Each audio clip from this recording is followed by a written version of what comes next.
Alright, Shalom, Shalom, Israel. First and foremost, I want to give all honor, glory, and praises unto YAHAWAH, BA'Hashem, YAHAWASHI, BA'Hashem HaKakwadash. Double honors to the elders and apostles of Great Millstone, and Shalom to my Akim, Wa'akwathiam, who are diligently from this final captivity. This is Brother Kawakab coming at you with another lesson.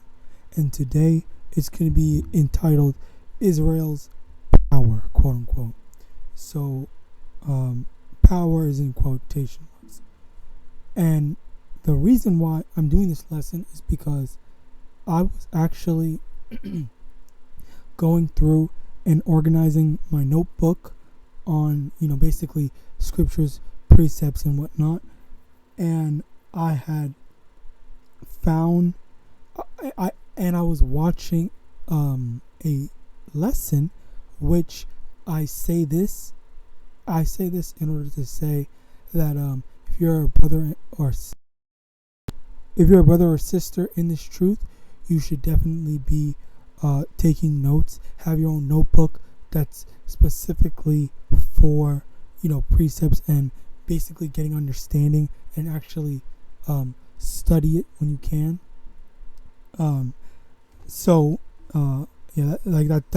That's a major reason why I want to make mention of that. And as a result, I'm going to actually be referring to and looking at my actual notebook right now, because I don't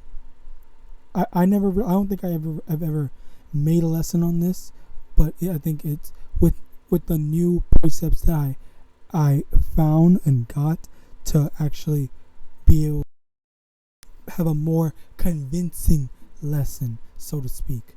All right. So with that, we're going to go into the first scripture, Numbers chapter 21, verse from the top.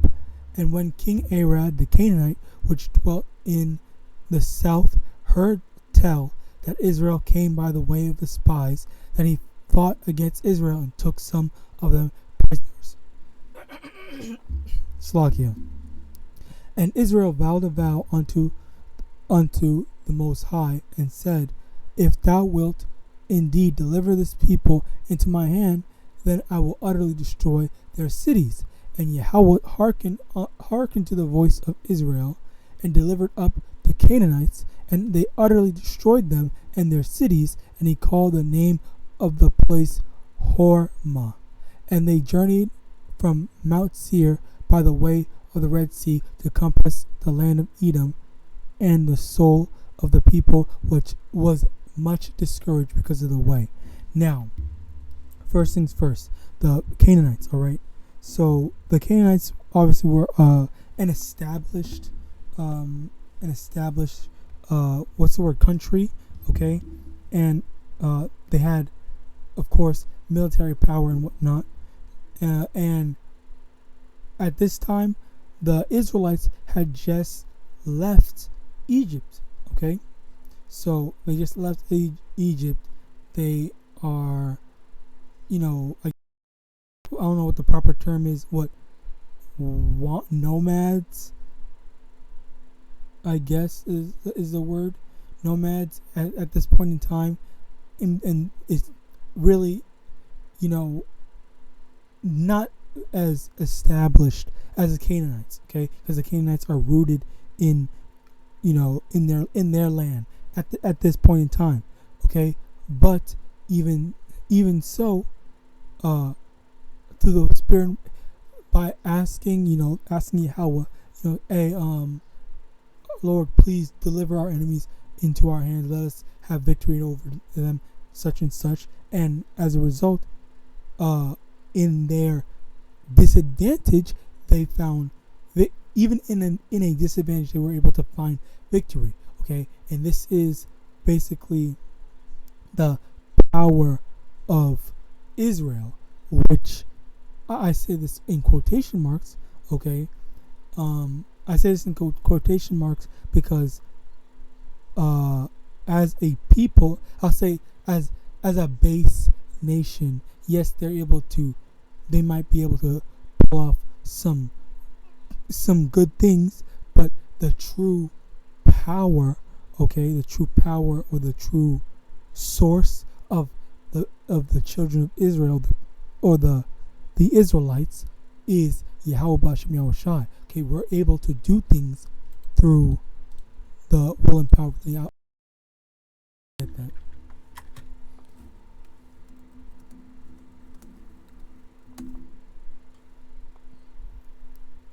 Philippians chapter 4 verse 13.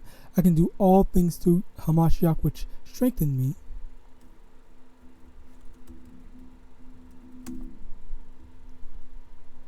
Luke chapter 1 verse 37. For with Yahweh nothing shall be impossible. Okay, so basically we're able to defy logic and reasoning and make some miraculous things happen only if the Lord is dealing with us, and only if the Lord is, basically molding and guiding us into being able to do something. All right. So, so there's that first part, with the land of Canaan, and 4. Okay, it says they journeyed from Mount Hor by the way of the Red Sea to compass the land of Eden, and the people were much discouraged because of the way. So they were discouraged. They didn't want to go against the didn't want to go against the Edomites. Okay, why? Is because Edom got blessed with the sword. Genesis chapter 27 verse 39.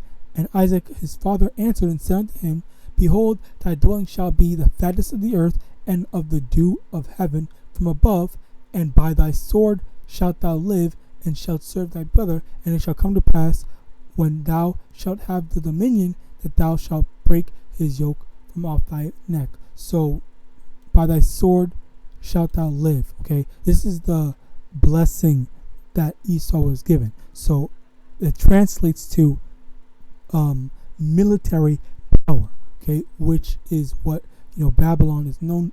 Modern day Babylon is known for, but that's another lesson. All right, but that's basically it. They didn't want to try their luck, quote unquote, against Esau, Edom. All right, but at the end of the day, if the Lord was dealing with them, okay, if the Lord was dealing with them, He will make them win. Okay, and I'm gonna show you some examples on how the Lord just, not makes them defy logic, but not just make them defy the odds, but when the Lord just straight up interfered. Okay, now let's get into here. Numbers chapter 21 verse 21. And Israel sent messengers unto Sihon, king of the Amorites, saying, Let me pass through thy land. We will not turn into the fields or into the vineyards. We will not drink of the waters of the well, but we will go along by the king's highway until we be past thy borders. And Sihon would not suffer Israel to pass through his border, but Sihon gathered all his people together and went out against Israel into the wilderness, and he came to Jahaz and fought against Israel. Verse 24, and Israel smote him with the edge of the sword and possessed his land from Arnon unto Jabbok, even unto the children of Ammon, for the border of the children of Ammon was strong. And Israel took all these cities, in all the cities of the Amorites, in Heshbon, and in all the villages thereof. So now this is an instance of the Israelites basically being at a disadvantage, but pushing through. Okay. Now, but being able to push through, and again, winning even being at a disadvantage. Okay, it's like I guess like the best way is you're unarmed. Okay, and you're fighting someone a knife or a sword or multiple swords or something like that. Okay, you're unarmed and you're able to beat someone like that. All right. Now, 2 Kings chapter 1 verse 10, and Elijah answered and said to the captain of 50, if I be a man of Yahweh, then let fire come down from heaven and consume thee and thy 50. And there came down fire from heaven and consumed him and his 50. Again, also he sent unto him another captain of 50 with his 50. And he answered and said unto him, O man of Yahweh, thus hath the king said, come down quickly. Answered and said unto them, if I be a man of Yahweh, let fire come down from heaven and consume thee and thy 50. And the fire of Yahweh came down from heaven and consumed him and his 50. So that's two instances, okay? Consecutive instances, Slakia. Verse 13, and he went and he sent again a captain and of the third 50 with his 50, and the captain of 50 went up and came and fell on his knees before Elijah and besought him and said unto him, O man of Yahweh, I pray thee, let my life and the life of these 50 thy servants be precious in thy sight. Came fire down from heaven and burnt up the two captains of the former 50s with their 50s. Therefore, let my life now be precious in thy sight. So, 3 different times, okay, Elijah he didn't even fight, okay, he called upon the Most High Yahawashi, and the Most High fought for him, okay, and that is crazy. That's a beautiful thing to see. Exodus chapter 14 verse 14, the Lord shall fight for you and ye shall hold your peace, okay. Call on Yahawashi, okay. It doesn't get any more clearer than that. All right, our power, okay, doesn't come from we're the buffest or we're the strongest or anything like that, because Esau carnally through the spirit and power of Yahawashi, because that's what the Lord let him have. Esau carnally just has the best military might, but when we are with the Most High Yahawashi, when the Lord is dealing with us, when the Lord is fighting with or for us, the Most High Yahweh still stands above any type of top tier military might that Esau has, okay? And you really have to, firstly you have to truly understand that, yeah, we may not like them, but at the end of the day, Esau's military might is nothing to scoff at. Slacky if I'm hitting the mic. Esau's military might is nothing to scoff at. It's nothing to underestimate. Okay, Esau is deadly. Esau is strong carnally, but at the end of the day, okay, Yahawadah is greater. All right, and there's no doubting, there's no questioning that. What was this? 2 Kings. Okay, and then it even in here in 2 Kings 1 and 10 to 14, he even got to a point where they were going after one dude. Okay, it was 50 against one dude, and the people that vastly outnumbered the one was afraid of Elijah, okay, because they were afraid of Yahawadah destroying them, okay, like this,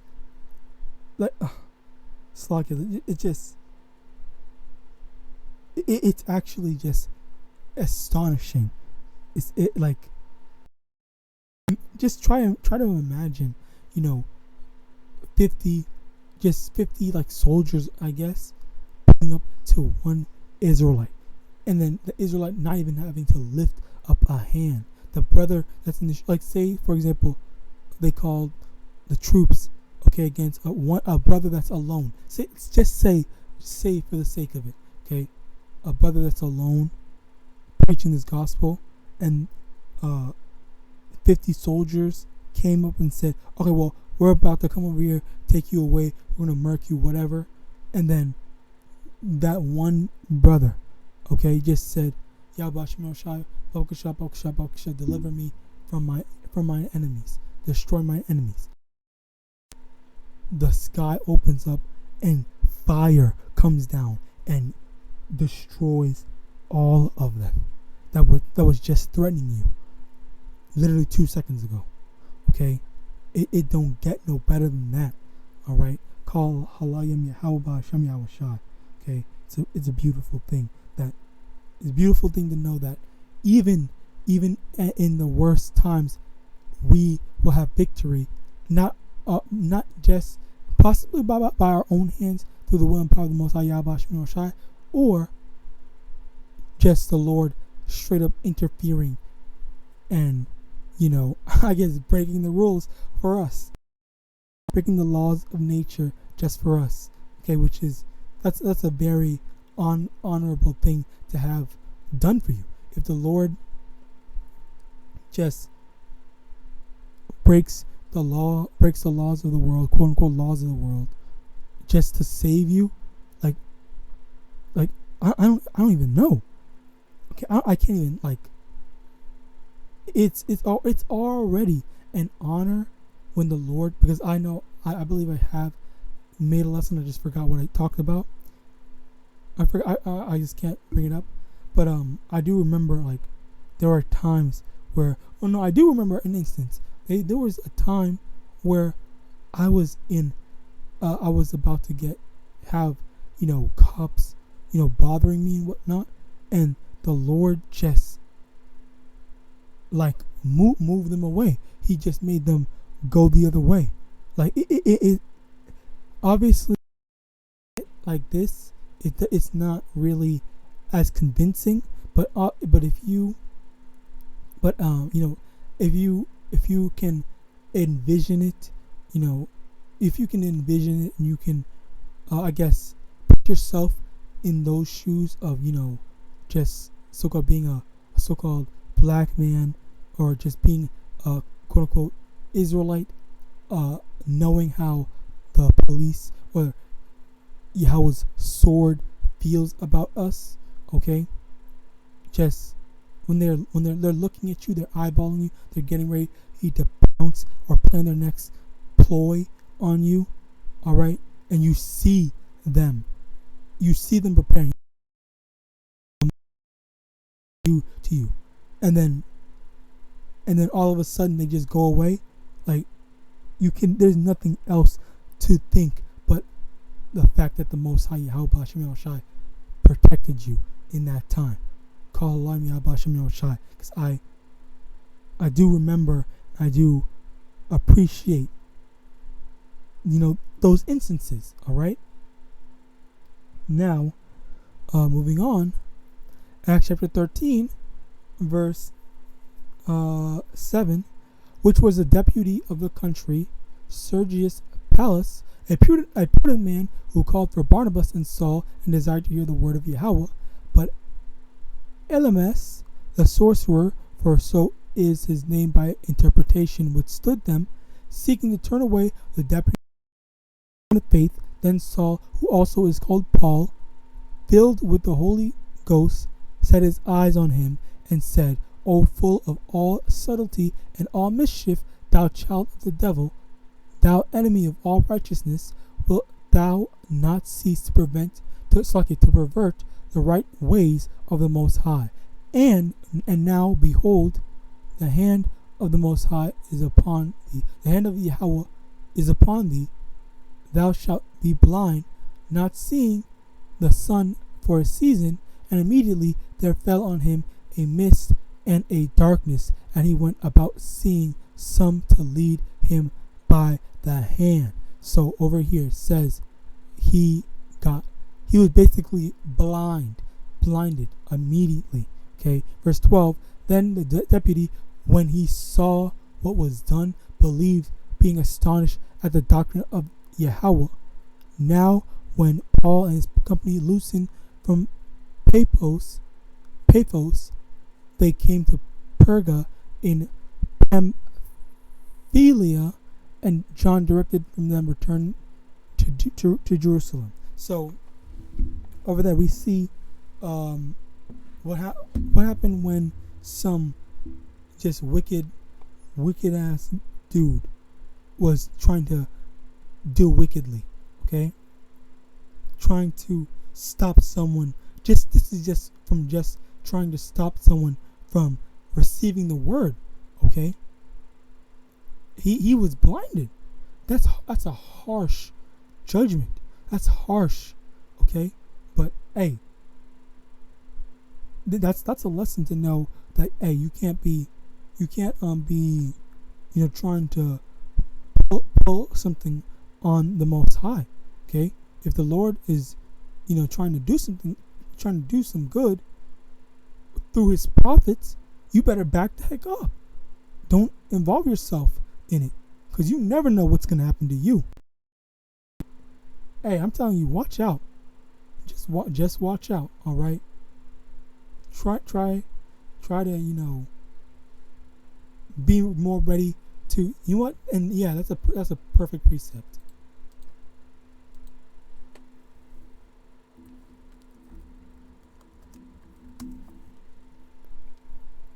Ecclesiastes chapter 5 from the top.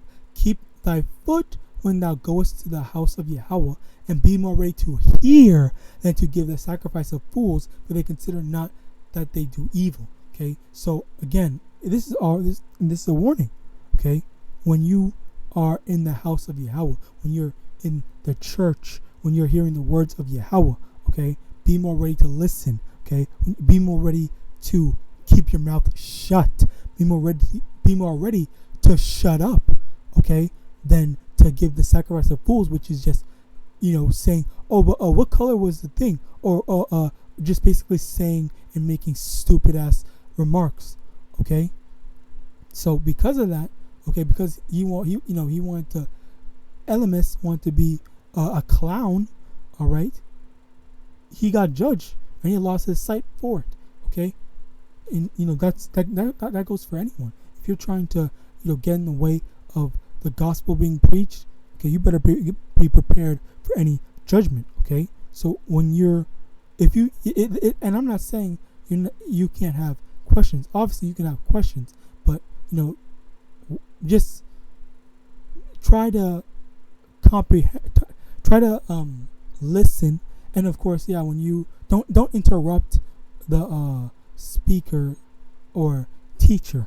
Okay, don't, just try to be respectful, because in the same way, when you go to school, you be quiet and you let the teacher speak, and then when you have questions, then you wait for them to be taking questions, or you raise your hand or something like that.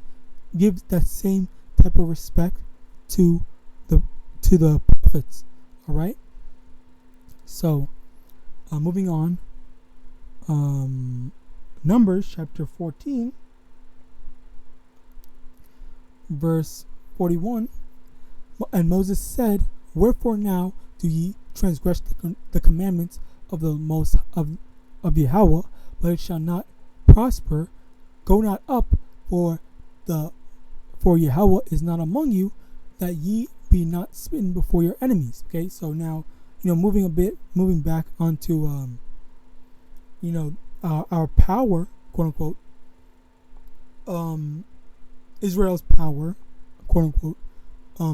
When we go off, all right, the Lord is not with us. Okay, and that's the actual of our YAHAWASHI and YAHAWASHI is the source of our power. When He is dealing with us, when we are on His good side, okay, there's nothing that we can't do. But when we are on His bad side, that's when we are basically powerless. We get sent down to a lowest state. All right. So, basically it says over here, this was an instance where I believe it was the children of Israel, while they were still in the wilderness, they were saying that, we want to go up and take this city or whatever. Okay, and basically what Moses was saying, because they had been going off, if you go up there, you're going to lose. Okay, because Yahawadah is mad at you, and he is not going to be with you. Okay, verse 43. For the Amalekites and the Canaanites are there before you, and ye shall fall by the sword, because ye are turned away from Yahweh. Therefore Yahweh will not be with you. Okay, again, like I said, when we're on his good side, he's there with us. When we're on his bad side, he's not going to be with us. Verse 44. But they presume to go up onto the hilltop. Nevertheless, the ark of the covenant of Yahweh and Moses departed not out of the camp. Then the Amalekites came down, and the Canaanites which dwelt in that hill, and smote them, and discomfited even unto Hamra. So basically, because Yahawadah was not with them, they lost. Okay, they suffered a defeat. Okay, and again, like I was saying, if we want to do our best to stay on the good side of Yahawadah. Okay, and that's one of the reasons why I try to stay consistent. Okay, I don't know. I guess I feel like, and it's not a technically moral, but I feel like in my mindset of morality, like it's a personal type of not restriction, but obligation. Obligation. It's a personal obligation. That's not. There's nowhere in the scripture that says I'm obligated to do so. There's an obligation that I have to go out on the highways and byways. There's an obligation I have to teach, but there's no obligation that says I have to, put out a video 3 times a week. But that's my personal obligation that I've set on myself. I didn't say, oh, Yahawadah, if you do this, please bless me with whatever, something that I want. I just said, because I personally love Yahawadah, and no disrespect to anyone that does, because obviously we're all different, okay? But for me, I'm just telling you, for me personally, okay? Because I love Yahawadah, Yahawah, and I want to do what is pleasing unto Yahawadah, so that I may find favor in him. Okay, what I personally do, I try my best. So far so good. Unless I get like a copyright, or not copyright strike, a community strike, then I just get hold, and then I have to upload on my other channel. But I don't even think I can say that. So Yahawadah, that I can. That's fine. But basically, as I was saying, my personal thing is, if I can't upload, I will check, and I won't do it. All right. But if I can't upload while one channel is on a community timeline strike, then I won't do it. Basically, because I don't want to get just completely banned. Anyway, as I was saying, if the personal obligation I put on myself is I try to upload 3 times a week, okay, and it's not something that is that was told me from Yahweh or anyone. It's just something that I personally want to do for myself, okay. Because sometimes sometimes I can't find a proper lesson, or just the Spirit's not on me, and I personally I don't want to force out a lesson. Sometimes when I force out a lesson, it's just like a 10-minute lesson. It's not really edifying, or it's not really. It might not seem genuine, but for lessons like this, I'm able to talk more. Okay, as I have been. I don't even know how long this video is. Almost 30 minutes. Okay, and I'm talking and not just reading and just saying, oh, this short little things. There's more that needs to be said. There's more that can be put into the lesson so that the listener may understand. All right. So with that, let's move on. In verse 11, and it came to pass as they fled from before Israel and were in the going down to Beth Horon, that Yahweh cast down great stones from heaven upon them unto Azekah, and they died. And they were more which died with hailstone than they whom the children of Israel slew with the sword. So right here, another instance of the Most High Yahweh straight up intervening and so quote unquote breaking the rules, breaking the laws of physics or whatever to help the children of Israel. Okay, and it says that more people died from the hailstones, basically those giant rocks coming down from the sky, than Israelites going up and actually trying to kill them. Okay, and right quick, over here, Deuteronomy chapter 28 verse 15, but it shall come to pass, if thou wilt not hearken unto the voice of Yahweh thy power, to observe to do all his commandments and his statutes which I command thee this day, that all these curses shall come upon thee and overtake thee. Okay, so when we don't listen, we're going to be cursed. We're going to have problems. Okay, verse from the top, verse 1, and it shall come to pass, if thou shalt hearken diligently unto the voice of the Most High thy power, to observe to do all his commandments which I command thee this day, that the Most High that Yahweh thy power will set thee on high above all the nations of the earth, and all these blessings shall come on thee and overtake thee, if thou shalt hearken unto the voice of the Most High thy power. Okay, so again, there's the duality of when we are on the good side, when we're listening, when we're obedient, we're going to be thriving. If we're disobedient and rebellious. And with that, I hope this lesson was edifying. I want to give all honor, glory, and praises unto Yahweh, Ba'asham, YAHAWASHI, Ba'asham, double honor to the elders and apostles of Great Millstone. And with that, I want to say Shalom.